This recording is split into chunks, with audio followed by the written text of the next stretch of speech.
Hey y'all. Hello. Here we are. I'm here. I'm somewhat centered on the camera. That's my bad. My hat is somewhat centered on my I head. can never get this matching every time we start up. I'm like, now the colors are off. Now I see it. Yeah, it's okay. Oh well. So today, as you can probably tell by the title, I think we're going to get into talking a little bit about web design and some other promotional stuff, and just kind of have a general discussion about how artists can promote themselves on different platforms, and kind of what Cory and I imagine is a good way to do this. I think we at least have some experience with these things. I mean, a little bit.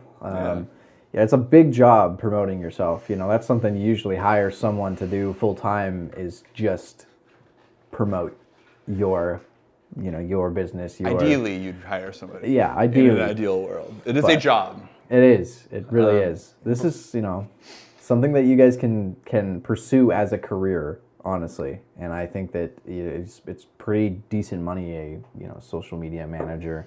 Yeah. A lot of the times, the jobs around the thing are more stable than the Yeah, thing exactly. in the arts. So I think of an example is running live sound.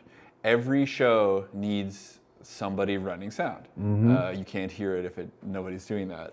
And if any of y'all out there want to do that, let us know, because we know people that need people. Yes, there is a shortage. I've said it before on the stream, and I'm saying it now. Any of you watching this here in Humboldt County, there is a shortage of live sound engineers, and there is work out there that I'm turning down because I don't have time to do it.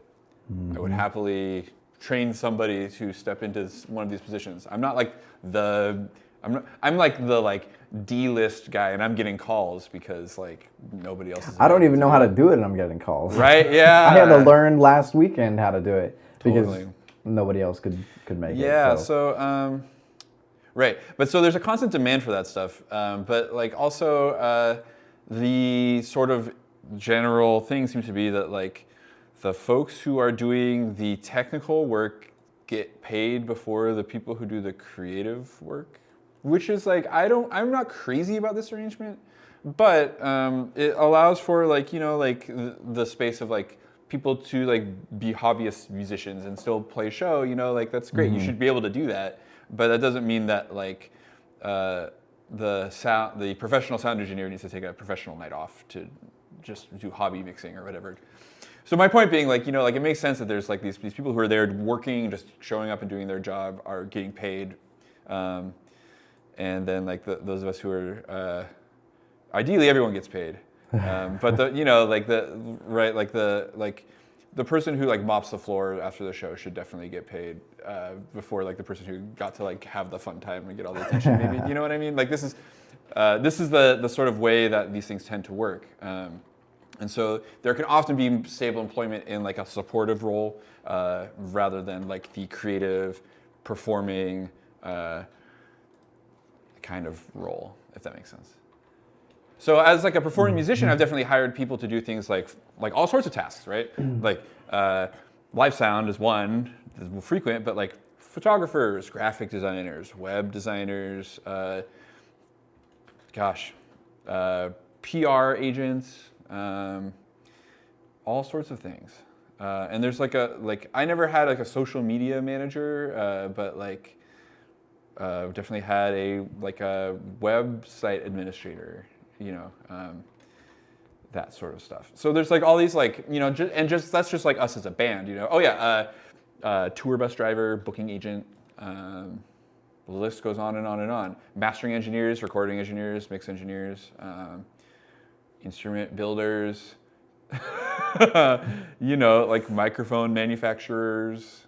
There's all sorts of, all these people are making money while I'm out there trying to make money and paying them in order to do my job, right? So it's there's a lot of us find our way to these kind of supportive roles because they're more stable and to support ourselves in doing our more creative tasks. Blah, blah, blah. But it's important as a independent artist or a upcoming artist or whatever, however you view yourself, or as an artist who's going to hire somebody, it's important to have at least some understanding or awareness of what the tasks are that you're hiring somebody to do, or what the outcomes you're looking for are, so that you can communicate your desires and needs to people. And a lot of folks who are just starting out don't always know this stuff, and a lot of folks who are continuing don't know these things either. It's like it's a journey. Yeah, so I've been talking to Jay about this stuff because I need to get my website act together. My website act has been terrible, but that's like one of the avenues of like, I just see that Jay's pulling up like some website backend stuff. So we're just like, we're thinking on this stream that we want to talk about a few things about just like how to like put your work out there in the world. And so, and we're gonna basically show you how to do the jobs that we might, like a larger, more established artist might hire somebody to do, but us DIY folks do ourselves. So things I want to talk about like some website stuff, so I'm curious if Jay knows some stuff about that. And then I've had some students asking me about music distribution, and someone who was just asking about music for video, like so distributing videos and like the licensing rights around that. So I thought we'd just chat about that stuff. Cool. Yeah. Should we start with the website avenue? Yeah. So websites feel very 20 years ago to yeah, me. they do. They definitely like went out of style, and I think have come back, and maybe went out of style and came back again. Yeah. There seems to be like this sort of like varying notion of like how important they are. But here's my argument in favor of websites. You don't control social media. Like, social media companies control social media. And if you rely on social media, like you might find that all of a sudden Elon Musk owns the website you rely on for your PR and wants to start charging you to use it. Or like turns it into like a horrid place where you don't want to hang out, you know? Or like maybe the company goes under, or like, you know. Yeah. Or maybe you're putting out content, like some of my students are, that is not appropriate for social media by their standards, but is still a perfectly valid artistic expression and still deserves to be shared with people. So for all these reasons, it's really nice to have control over the way you present yourself. And so website allows you to do that. I think a lot. I mean, like I'm a big advocate for promoting yourself on, platforms where people are at. Yes. Twitter, Instagram, Facebook, whatever it might be.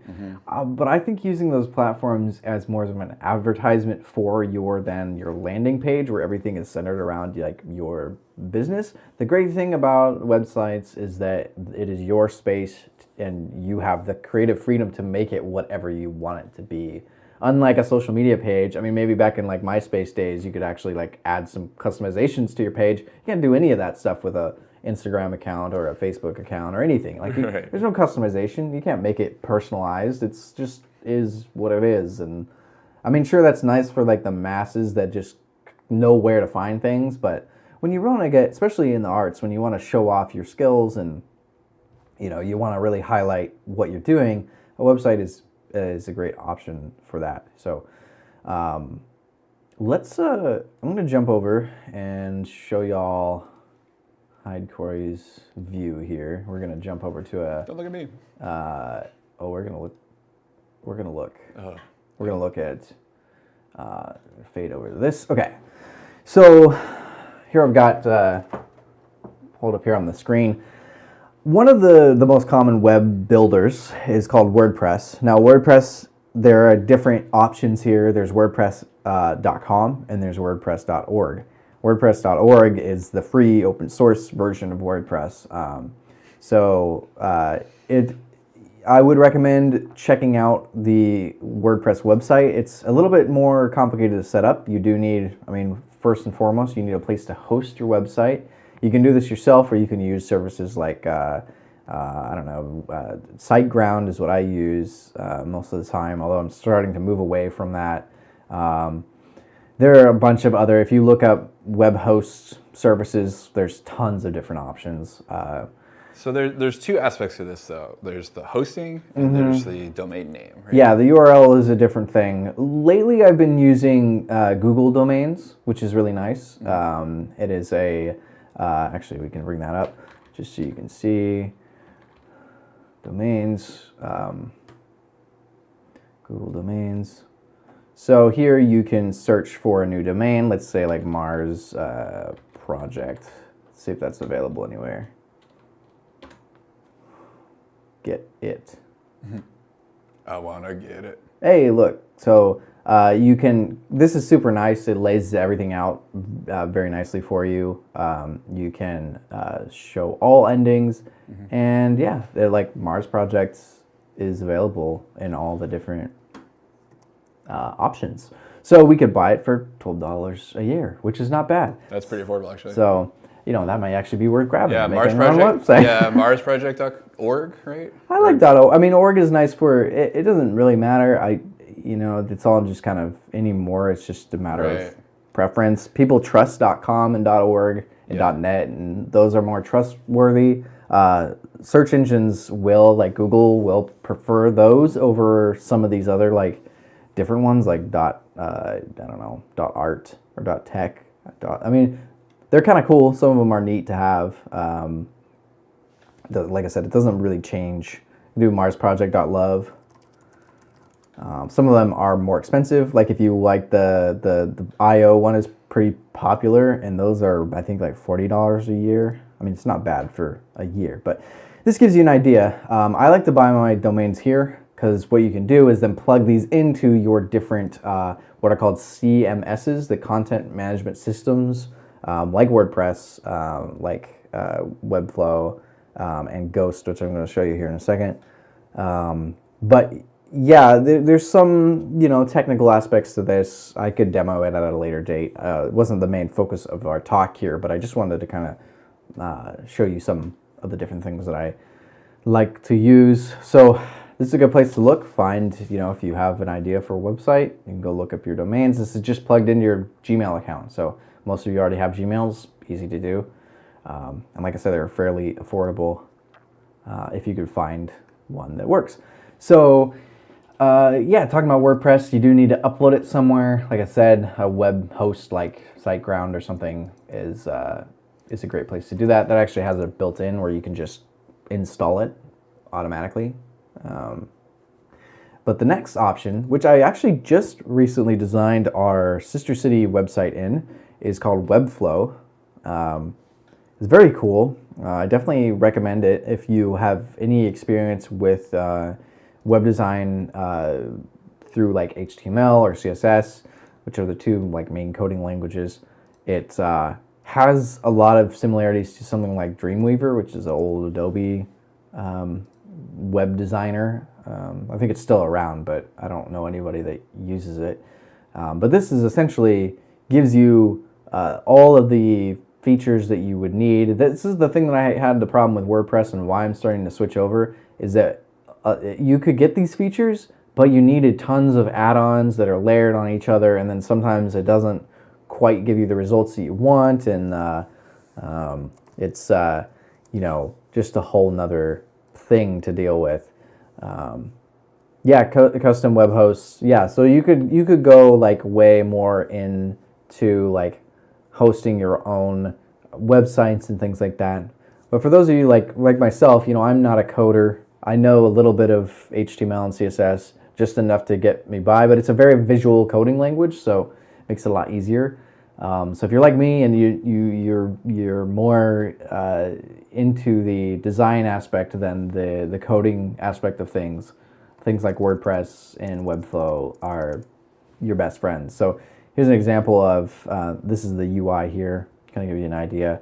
And EurekaKamisu.org is our sister city website, and I just recently redesigned it in Webflow. I haven't actually looked at it yet. So this is your like just post WordPress transition? Yep. Cool. Yeah, I mean this was like a night's worth of work because it looks awesome. Translates right through, and so I got some little videos of Eureka and Kamisu here, and set it up with you can sign up through our newsletter and stuff, and some contact info. I'm working on a few of the pages still, like this one. These are all pretty basic. This is basic web design stuff, like these floating, they're like windows. Mm-hmm. It's a fixed image in the background. It kind of gives it a 3D feel. We have like all our ongoing projects here. And it's just nice and simple, nothing too fancy. I didn't need anything fancy for this. It's very effective. But in a contact page, and that's about it. It's just mostly a place that one main thing that I was always having problems with WordPress was forms, like filling out forms to like register for events or something. Mm-hmm. All of these connect to a Google form, which is fine. It's just a whole nother thing that people have to click on and go to, and then I don't really like how Google Forms handles the submissions that it gets. Yeah, I've had nothing but negative experiences with it, honestly. Yeah, it's not. So there is that's built into Webflow. This is all just default Webflow. I didn't install any add-ons to it. It's nice and lightweight. Definitely recommend trying it out if you are curious about getting into web design stuff. And they do have a free starting. You can build your whole site before you even post it. So you can, let's see.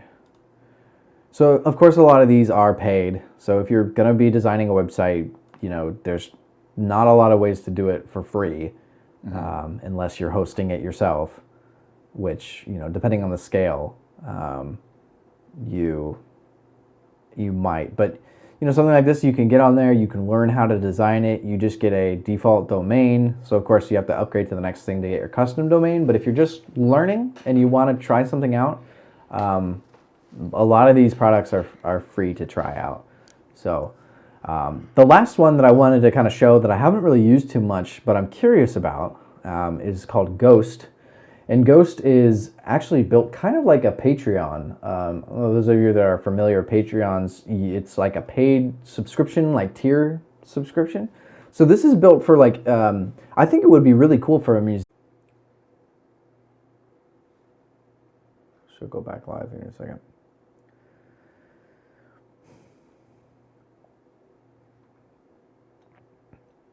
There we go. All right, we're back. We're having some major technical difficulties here in the studio these past few weeks. I need to do some like deep dive troubleshooting of this computer. Not sure what's going on with it.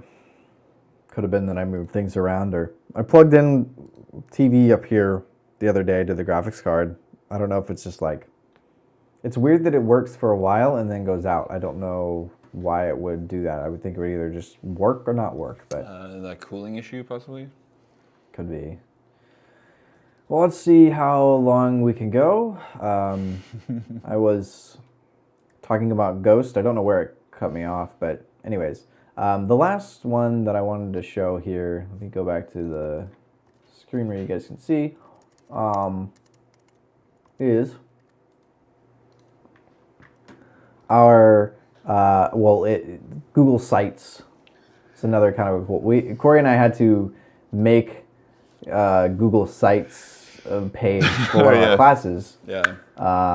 Somehow I've like missed that this existed for a long time, and like it's definitely it's all right. It's kind of clunky. Like it's not like, I feel like the layout stuff isn't quite as like slick as maybe some other options. I noticed that like the image embedding isn't like, there's something slightly off about it sometimes. Do you know what I mean, Jay? Like, yeah. Where like when you're scrolling, you'll see like a white space behind like the images, where I don't see that on like nice like Squarespace sites or whatever. But like it's very similar to the sort of thing you end up with like Squarespace. Like in terms of like the template and the layout. Oh, look at that. Does this look familiar to anybody? Oh my goodness! Wow. These were pictures of the studio that I took when we first moved in. Oh my goodness. Wow, I haven't seen these for. Wow, yeah, I'm. Yeah, that was the sea of boxes. I'm gonna have PTSD. I'm having flashbacks right now. Oh, look at those! There was a time when when those were gonna be set up right in this room, so I'm glad that didn't happen. We fought so hard against that. Why was the desk all set up nicely like that then? Right here? Yeah, or no, like the monitors and this. Oh, here? Yeah. I don't know. It was weird. I don't remember this. It's funny. Yeah, we had it set up because we had that. I think we were talking about like doing the sign-in monitor or there's station. The old iMac, huh? Yeah, that's long gone. Yes. Is the table still in the same spot it is right now? Yeah, that's exactly what I'm saying. We were still running the live streams even back then. So. All right. Yeah. we've done a lot of upgrading. The room here has a door. Everything's still pretty much in the same spot it was in the back there. But Yep, that's exactly where I'm sitting. Yep. At that exact table. So much bigger in here now than it did back then with all the looms. Right. You know. But anyways, there you go. Kind of a blast from the past for everybody watching. I don't know how many people were coming in here then, but I don't know if anyone was. gosh, look at the lab, like the difference now. You know, right? And this was like a year. It looked like this. Yeah, over a year. Oh man, yeah, yeah. COVID really, the pandemic really like destroyed my sense of time, I think. That looks better. Yeah, that was the Aldergrove classroom last year. Yeah, totally. When we did this, look at the nice space. That's exactly how that looks now. Yeah, it's a mess. There's the old setup. I forgot I put these on here. Hey, that's cool. Oh, is that from me? You go back. I think that's a scene from recording the album. This looks like, or something. What's going on in there? So I think that's my amp. I was there, I think, because I was tracking guitars for the record. That's now done. Sweet. And there's that panel that fell off. Yeah, that thing's attached still now. Oh, and that gaming chair that kept falling over. I don't miss that thing. That thing was so top heavy. It would like people would get up out of it and it would just like fall over. I have it at home now and it works fine. Yeah. I don't have any problems with it. Great. I'm glad. It like, happened a few times. I was like, I gotta get this thing out of here. So this is what we were like, you know. But this is a nice option and this is free. It's fine. Yeah, it's totally fine. So maybe like, can we compare that? Can we like look at some like websites that are like actual artists have? Yeah, let's do it. So I just thought I'd pull up some examples of some random websites, and I thought I'd start with one that looks I think actually maybe slightly worse than yours.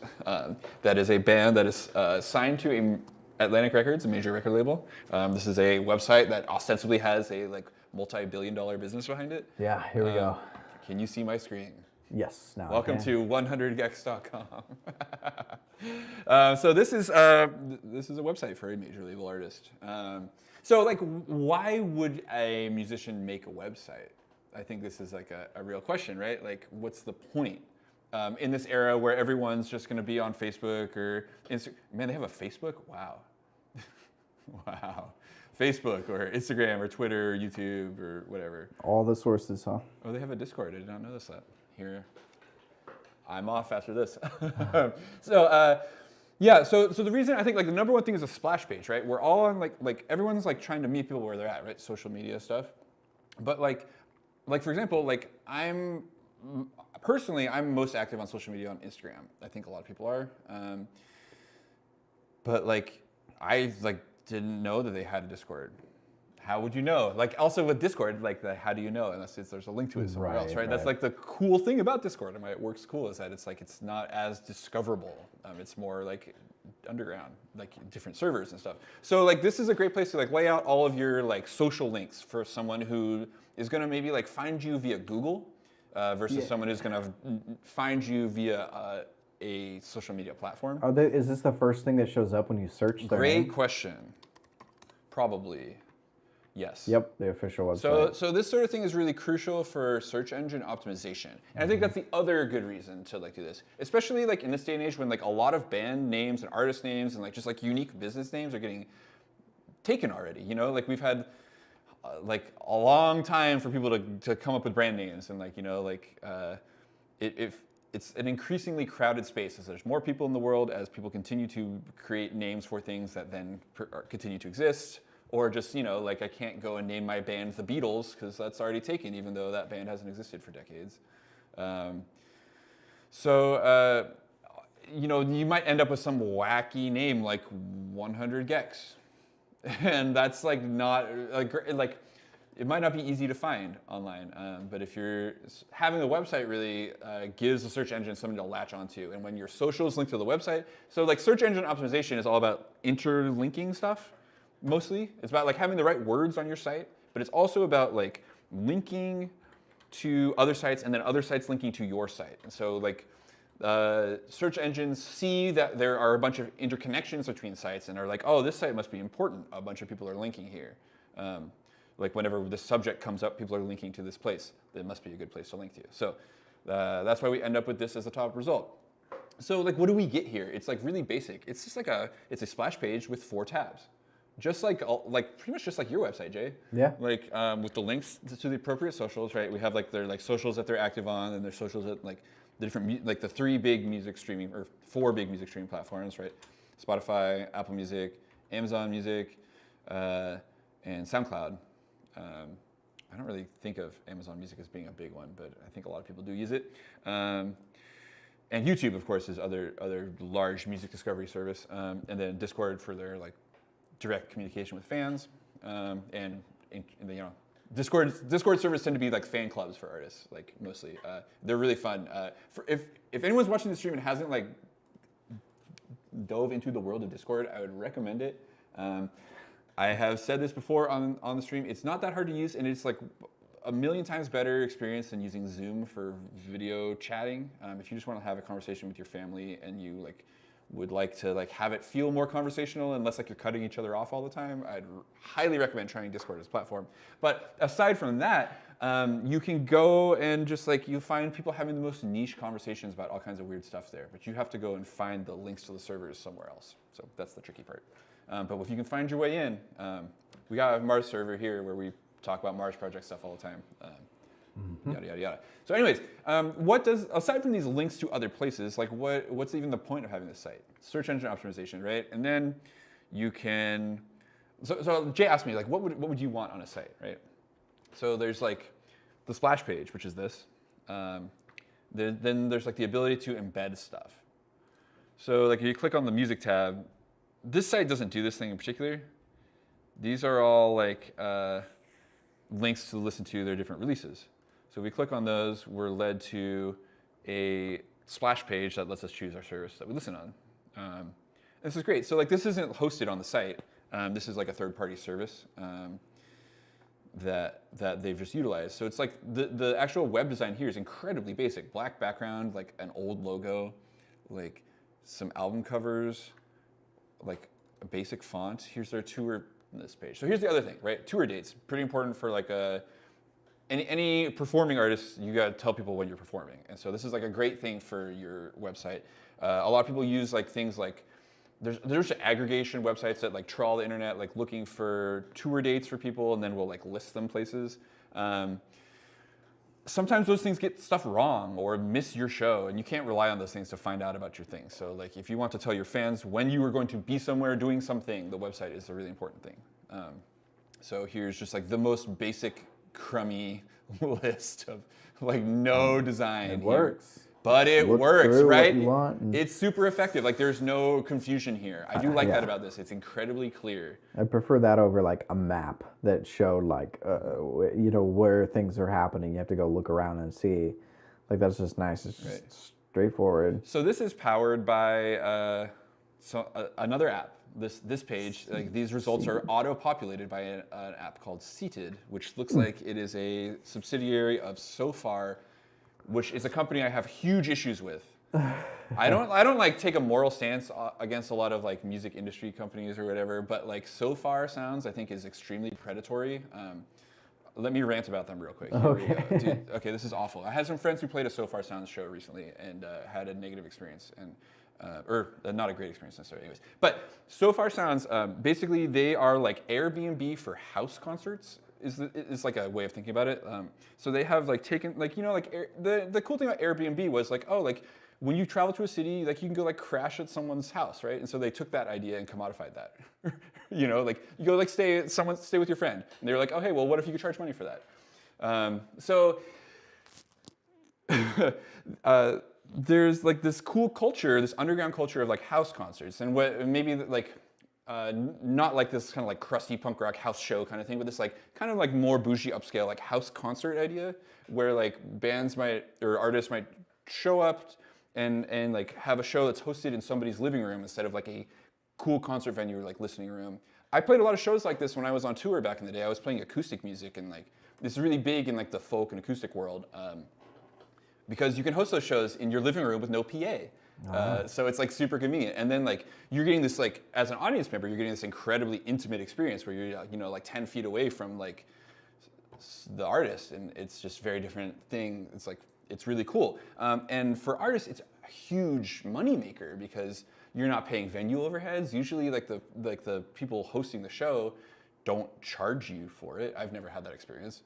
They just like love having music in their house and like want to provide this thing, like hosting parties, you know? And so like they were easy ways to make a bunch of money. And like we could charge more than you would charge for a ticket for a normal show and keep a greater percentage of that ticket. And so like those were always the best money making shows on tour for us. And so what So Far Songs has done is taken that model and commodified it. So they now are a middleman between artists and house venues. And instead of like bands making a bunch of money when they play these gigs, they like shove like 3 bands. Like you normally be like one group show up and play a couple sets at a house, and you'd make bank. Now the So Far Sounds model is they have like 3 artists. They all show up and like play this like house concerty gig, and they don't make anything. I think they get paid $100 an act, and that's like, you know, I would normally make more than that as an individual in my band. I would like typically we'd be making like thousands of. Like at least $1,000 at a house show, you know, as a 4-piece band. Like those were always good gigs. Anyways, blah blah blah. So Far Sounds is a big thumbs down for me. That's my thing. Keep it independent, y'all. You don't need a middleman, a corporate middleman, to like go play a show in a house. Just talk to the person who lives there. Anyways, that's my rant. Rant over. Nice. Other things they do here, right? They embed some video, or no, they don't even embed it. They just link to their YouTube. Right like, to their YouTube. Man, like it's like, and then merch. Probably They don't even sell it there. What's that? Oh no, they do. Okay, they do sell it here. But is this like store? It's a probably. This looks hosted elsewhere. Yeah, so you can always check. A lot of times, if you scroll all the way down to the bottom, like Cory just did, there's typically a like copyright or some kind of other icon that's like tells you what kind of store it is. Yeah, I don't see. I think this may be a actual like. I'm not seeing like the hosting service here. See if there's like a FAQ here. Like this may be a web store that is run by their label. So merch in stores is a whole nother thing.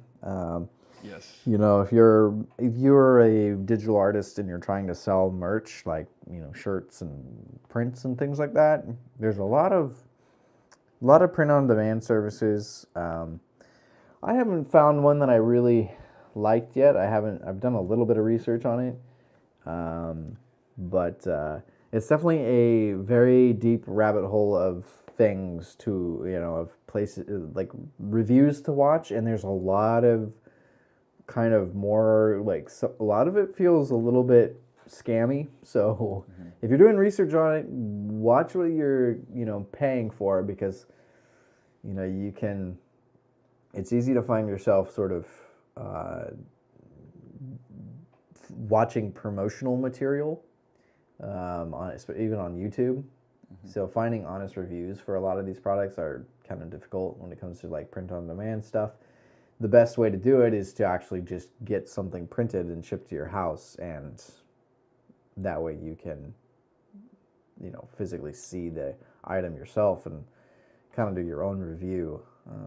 Totally. But it is an option if you have, you know, I know a lot of artists that will do prints and stuff or sell at conventions or things like that. That's another thing. If you are, you know, if you're a digital artist and you go to, you know, say you do fan art stuff and you go to anime conventions or whatever, you know, doing prints and selling at conventions is big. So like having your site tell people where you're going to be and when, you know, what conventions you're going to be at, you know, where you're going to be selling stuff, you know. It's essential.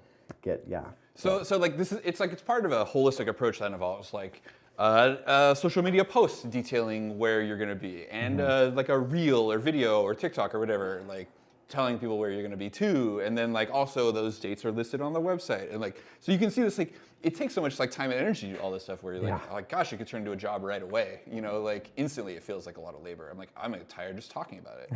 I have some shows coming up in the next couple of months, and like I'm like thinking about like, oh man, I gotta like make a flyer and like promote it like somehow, right? You know, I gotta like post it to social media in like these multiple avenues and like tag the right people and like repost it and like post physical flyers places if I want to really get people to come out, and like there's just like so much labor going on there. So like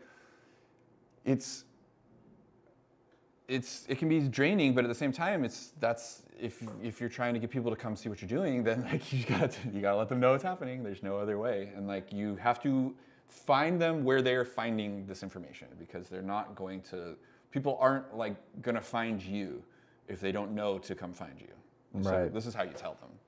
So I want to show. Can I show a couple other examples of these? I just like was flipping through them. So I pulled up a couple of random other sites from like some artists that I like and some artists that my students like. So I thought I was looking at Mick Gordon's website just now. I thought this was a really cool example. So Mick Gordon is a composer for video games mostly, among other things. But this site does a very different job than what the 100 gecs website, and it's because he's doing a different job. It still has the same old splash to the same old social links. Right here at the bottom. All of these sites that we've looked at so far have this sort of thing at the bottom. Mm-hmm. But this one's more of like an artist's like portfolio than a promoting a band. And the tone here is different, right? The projects are up front. It's not the band up. I mean, like so, like the gecs website, like like it's showcasing their like this is their new album coming out, and this is their EP that just came out, and that's all that's there, right? And so. They're really pushing the current content, but like Mick isn't like selling stuff. He's selling his work to gaming studios, and so this is really a portfolio. So if you want to hire Mick Gordon to compose or design the sound for your game, you'll come here and see what he does and see if you like him. If you want to hire Mick Gordon for your game, you probably already know what he does. Yeah. It's pretty well known. So I think this is super cool. Like if you click on like one of the things, you get it's basically just a Oh, this flips through the different ones. It's like I was thinking the gecs site would be more like. It's a bunch of embedded media showing what he did. Mm-hmm. He has like a little discussion about what he did. Richard Devine did some of this stuff. Quentin, you should look up Richard Devine. He's a pretty cool guy. Interesting synth nerd. Right. So here's the game soundtrack embedded as a Spotify player. If you guys, cool. If you want to learn anything about some deep industry drama, you should get out there and read that statement he put out about this soundtrack and why it doesn't sound like what he wants it to sound like. It's really more the Doom Eternal thing that's the real issue than this one, but I guess that's the one that's the problem. But I don't know if they differentiate it here. Anyways, so this is the sort of thing like if you're making visual assets or like game assets, this would be a great way to like showcase each individual project, and they each like have some character, and you get to like sort of like get a sense of his creation just from the visuals here, even though he's not the visual guy, right? You get a sense of what the thing's about, and you can hear it immediately. And so it's just a direct connection to his work if you find him this way. Of course, you can find this this stuff's all streaming on Spotify, right? So you can find that stuff there as well if that's what you want to look for it, but. Yeah, that embedded Spotify player is pretty slick looking. It's super slick. Can we see what it does? I'm not I don't know if it knows that I'm logged in. I'm kind of curious.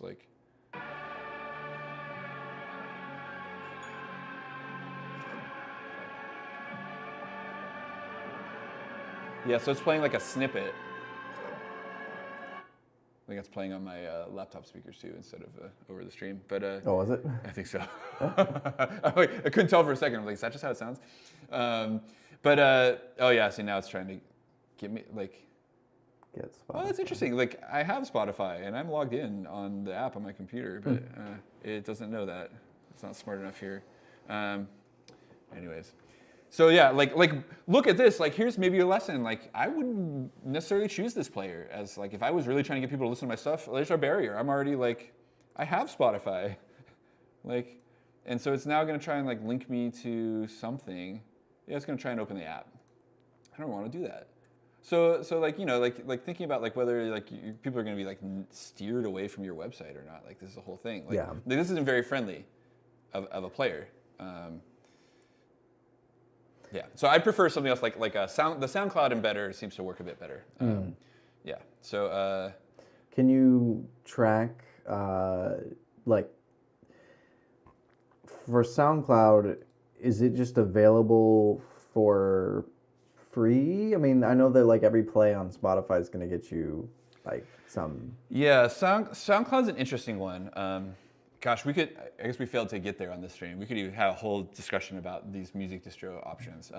But briefly, SoundCloud, generally, you can monetize tracks on SoundCloud because there's now a paid option. Oh, there is? Yeah, it kind of like killed the vibe for me, to be honest. But it used to be a great thing, but now there's like tons of ads on SoundCloud. I think there's probably ad blockers that get rid of them, but I don't spend enough time there to like really know.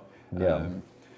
SoundCloud is a really great place. Like that's like the number one place that I would recommend distributing. Like SoundCloud and YouTube. If you're gonna put your music anywhere, it's free and you can directly upload to those places. You can also upload your music to other places too. Like it's very simple to get your music onto places like Apple Music and Amazon and Spotify. There's a number of free services. I've been pointing people to Amuse, which is an interesting one that I know some people who use, and it's like the distribution stuff is free, and then you can like pay for like increased features. Oh yeah, so like it looks like they don't distribute to Instagram or TikTok by default. Oh, okay. So there you go. So like like when you make a reel on Instagram or whatever, like make a TikTok video, you have these like options of you can embed add music to it. So these like generate revenue for artists. And the potential to like go viral with it too. Sure, yeah.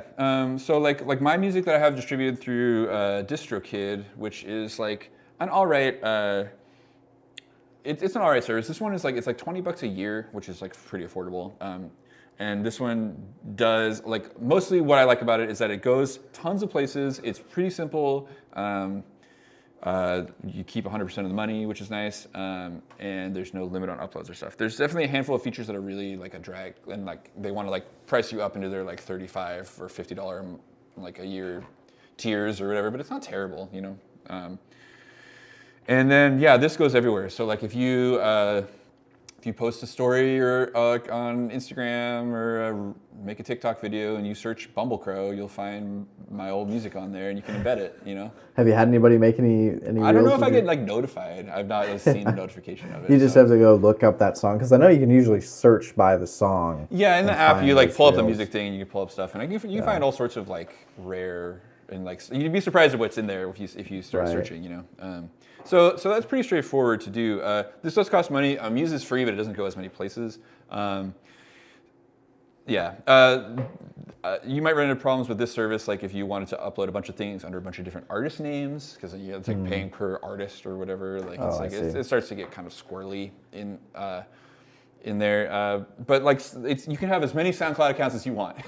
You can have as many YouTube accounts as you want. And you can upload, there's upload limits on SoundCloud if you don't pay for it, but you can just like make a new account for your other, it's not ideal, but so the other nice thing about those places is that they have social features that are way, way more robust than like Spotify or Apple Music, or I guess I don't know what goes on Amazon Music, but I assume it's not there either. Like this, the social discovery features of SoundCloud and YouTube are great. You know, you find information in the comments on YouTube. You can like click, like there's comments on the tracks on SoundCloud, and you can click on those people and like see what else they've commented on, you know? And the other big one is Bandcamp. I didn't even mention Bandcamp. So like bandcamp.com is maybe like the best resource for like musicians. I can show you, I haven't updated it in many years. Oh, that's not the URL. I don't know what the URL is. Oh, I'll figure out how URLs work.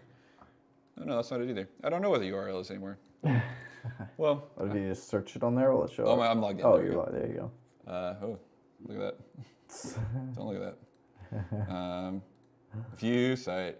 So this is like an old page I made a long time ago. This is like not been updated in many ages, but so you can do your own background and banner and stuff. You get like it's essentially like a little website that you get. So if you like, you can like there's no like this is like this artist splash page. So there's no like artist landing page, but if you like end up like on one of the release pages, you get like custom information. I gotta really update that bio.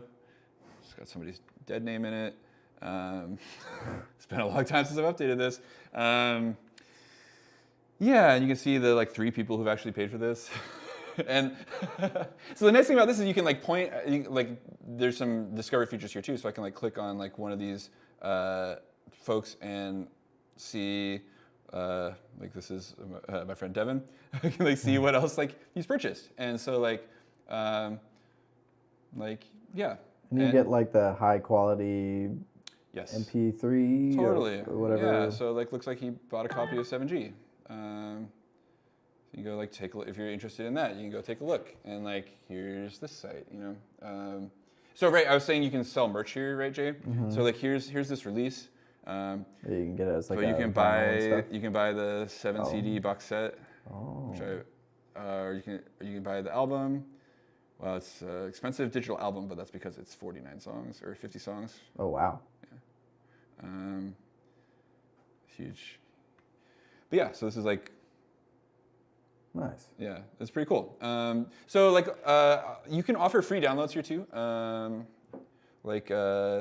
My records, you can name a price of 0 and download them. Yeah, so like definitely, I actually need to update that because I have some music. I have a bunch of music that's not on here. But I haven't thought about this for a long time because I haven't thought about promoting my music much for a long time. I was taking a backseat to doing that and focusing on playing in other bands and focusing on other people's music. So here we go. Yeah. Bandcamp. So it's great. You can depending on the artist, you can end up like with merch or like buying like vinyl records. Like I'm just kind of curious. Like if we look up these guys, I've seen that stuff on Spotify too sometimes. Yeah, Spotify's added those features too recently. You can buy the vinyl or whatever. Yeah, it looks like these guys don't have it together to do that. But like I was noticing that you can buy the Hannah Diamond record on here. So like here's like her album. You can buy it. You can buy the digital album. You can buy it on CD. You can buy it on vinyl. You can buy like 2 editions on vinyl, right? And so it's like it's all right here, and they handle the payments and everything. So it's like a store. Yeah. So like this is why I was like saying earlier that like like getting the web store aspect of stuff together is a huge pain in the butt. You don't necessarily have to do that, but it's mostly just like the website thing, right? Search engine optimization, control of your content. And like direct links to the places you want to send people, and then aggregating things. Really, it's like all like. It's a big part of it. I think just having that creative aspect of how you want to show your work is important to kind of branching out from just doing social media stuff and really showcasing your skills as an artist. So. I definitely recommend to anyone out there if you're curious about web design stuff and want to give it a try, you can come and hang out with us here at MARZ and we can dive into web design. I'd love to do more of it. But it's a lot of fun to explore what the options are out there and get really creative with it depending on your level of interest in coding and stuff. So. I think that it's definitely something that's worth learning as an artist, just getting into a little bit of web development stuff. It's pretty important, especially as so much of like art and media consumption is online. Right. That like you can like represent yourself exactly the way you want to represent yourself. Speaking of which, one more website. I flipped through here earlier when you were talking, but I didn't actually show it. I wanted to show Umru's website real quick.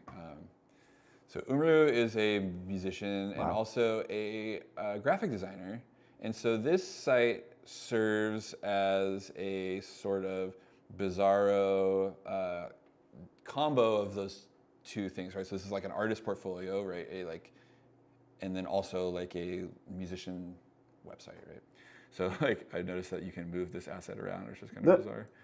Like it's very like I think the aesthetic is janky GeoCities website, right? So this is like these it's this bizarro like I don't know what to say about this. You just see what's happening, right? There's tons of links, but it's like this is just a bio.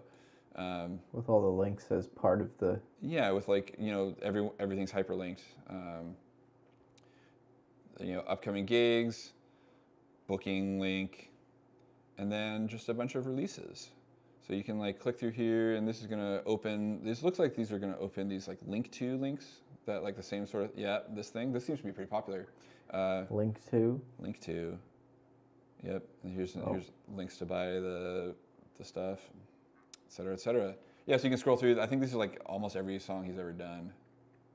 Like there's, Wow. it's like, yeah. Anyways, so it's like this very like, it's this like clear like visual branding thing. Like I think this represents his identity super well. And you have that power when you control the website. That's the lesson. Yeah. So yeah, sweet. I guess we'll. Oh, there we go. I was like, why is that not working? Can't do it in OBS. Yeah, I guess we'll wrap it up for today. Hopefully, I can figure out what our technical issues are here. I just need some time to sit down with the computer and work it out. But yeah. Good luck on your journey of figuring out how you want to share your artwork, and let us know if we can help with anything. And you know where to find us. Yeah, guess until next time. See you later. Mm-hmm. Where's my button? See you later. See you later.